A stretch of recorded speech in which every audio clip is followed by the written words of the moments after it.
అందరికీ నమస్కారం అండి. మరి ఈరోజు చరిత్రలోనే మనం మర్చిపోలేని బాధాకరమైన దినం. ఈరోజు ఒక బ్లాక్ డేగా ఫిబ్రవరి 14, 2019 మనందరికీ గుర్తుంది. ఇది ఏ భారతీయుడు కూడా మర్చిపోని రోజుగా మనం గుర్తు చేసుకోవాల్సిన రోజు ఇది. 40 మంది central police reserve force CRPF జవాన్లు దాదాపు అక్కడ జరిగిన పుల్వామాలో జరిగిన ఈ యొక్క టెర్రరిస్ట్ మిలిటెంట్ అటాక్లో వారు ప్రాణత్యాగాలు చేయడం జరిగింది. మిత్రులారా, నేను కూడా ఒక ఆర్మీ కుటుంబానికి చెందిన వ్యక్తిగా నేను ఈరోజు ఇక్కడ నించోవడం నాకు చాలా గర్వంగా ఉంది. మరి సరిహద్దుల్లో ఈరోజు మనం ఇంత హాయిగా ఇంత ప్రశాంతంగా ఉన్నామంటే అహర్నిశలు 24 గంటలు 365 రోజులు సెలవు లేకుండా, సెలవులు ఉన్నా లేకపోయినా కుటుంబంతో దూరంగా, పిల్లలతో వాళ్ళ కుటుంబ సభ్యులతో దూరంగా అనుక్షణం ప్రతిక్షణం దేశం కోసం తమ ప్రాణాలైనా లెక్క చేయకుండా దేశం కోసం, ఆ భరతమాత కోసం అర్పించే మన జవాన్లను ఈరోజు స్మరించుకుంటున్నాం మనం. వారు చేసిన త్యాగాలను గుర్తు చేసుకుంటున్నాం మనం. మరి ఈరోజు ఈ కార్యక్రమాన్ని ఒక సోషల్ రెస్పాన్సిబిలిటీతో ప్రైమ్ 9 న్యూస్ ఛానల్ వారు ఈరోజు ఇదొక రెస్పాన్సిబిలిటీగానే వారు చేసిన ప్రాణత్యాగాలను గుర్తు చేసుకుంటూ, స్మరించుకుంటూ, వాళ్ళని తలుచుకుంటూ, మన నరాల్లో స్ఫూర్తి నింపుకుంటూ ఈ కార్యక్రమాన్ని నిజంగా తలపెట్టిన ప్రైమ్ 9 న్యూస్ యాజమాన్యానికి నిజంగా కూడా వారికి శిరస్సు వంచి పాదాభివందన చేయక తప్పట్లేదు. మరి ఈ యొక్క మనందరికి తెలుసు, ఇది ఒక ఇంత బాధాకరమైన సంఘటన కూడా. మరి దీని గురించి అని కూడా వారి అమూల్యమైన సమయం ఇచ్చి దేశం కోసం అక్కడ అహర్నిశలు పనిచేసిన ఒక డైనమిక్ పోలీస్ ఆఫీసర్ మన ముందున్నారు. రాజేంద్ర కుమార్ గారు, farmer DGP Jammu and Kashmir. వారు మన తెలుగు వారు అవడం నిజంగా గర్వకారణం. ఇలాంటి వాళ్ళేనండి మనకందరికి స్ఫూర్తి. ఇక్కడ కర్నూలు గారు ఉన్నారు. మా కుటుంబంలో కూడా మా మావగారు, మా బావగారులు, మా తోటి కొడలతో సహా అందరు ఇండియన్ ఆర్మీకి పనిచేస్తున్నారండి.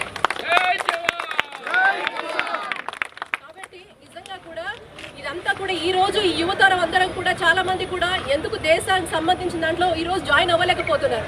వీళ్ళందరికీ ఏదో ఆర్నమెంటల్ జాబ్సే తెలుస్తోంది, కానీ దేశం కోసం పనిచేయడంలో ఉన్న సంతృప్తి అది నిజంగా కూడా మాటల్లో వర్ణించలేదు. ఇక్కడ ఉన్న యువతరం అందరం కూడా దేశం కోసం ముందు మన జన్మ సార్థకత్వం ఏదంటే మన తల్లి తండ్రి కాకుండా ఈ దేశం కోసం మనం ఏం చేస్తామని ఆలోచించే రోజు రావాలి. ఈ ఆలోచన మనందరిలో కూడా రావాలి.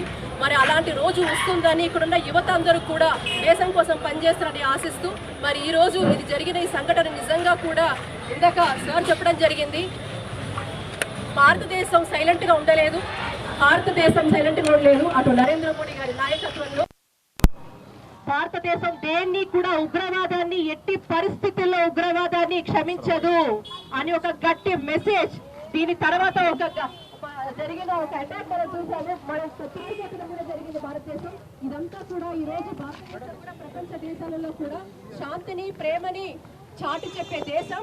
ఉగ్రవాదాన్ని కూడా ఎట్టి పరిస్థితుల్లో ఉపేక్షించదు అనే ఒక గట్టి మెసేజ్ మన ఒక ప్రభుత్వం చెప్పడం జరిగింది. ఇమ్మీడియట్ గా ఫిబ్రవరిలో జరిగిన ఎట్టి పరిస్థితుల్లో కూడా ఉపేక్షించదు అనేది చాలా గట్టిగా మెసేజ్ కూడా మన ప్రభుత్వం కూడా ఇవ్వడం జరిగింది.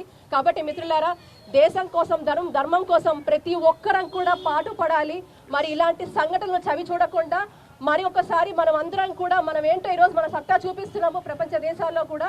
కాబట్టి మనం అందరం కలిసికట్టుగా ఐక్యమతతో దేశం కోసం పనిచేయాల్సిన అవసరం ఉంది.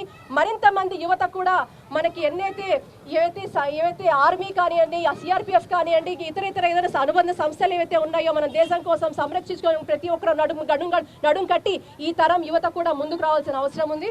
మరి ఇంతటి చక్కటి ఈ యొక్క అంటే రెస్పాన్సిబిలిటీగా ఒక అవేర్నెస్ అనేది మీరు ఈరోజు ఫిబ్రవరి 14 అంటే వ్యాలంటైన్స్ డే మనం చూస్తూ ఉన్నాం. కానీ కాదు, దేశం కోసం ప్రాణాలు అర్పించిన జవాన్లకు మనం తప్పకుండా నివాళులు అర్పించాలని ఈరోజు ఒక సోషల్ రెస్పాన్సిబిలిటీతో మీరు చేసిన కార్యక్రమానికి అభినందిస్తూ, ఇక్కడ మన సిఇఓ గారు ఉన్నారు, రావు గారు, వారికి కూడా ప్రత్యేకంగా అభినందనలు తెలియజేస్తూ, రాయుడు గారు ఎడిటర్ ఉన్నారు, అలాగే శ్రీశైలం గారు, మీ అందరికీ కూడా పేరున ధన్యవాదాలు, నమస్తే.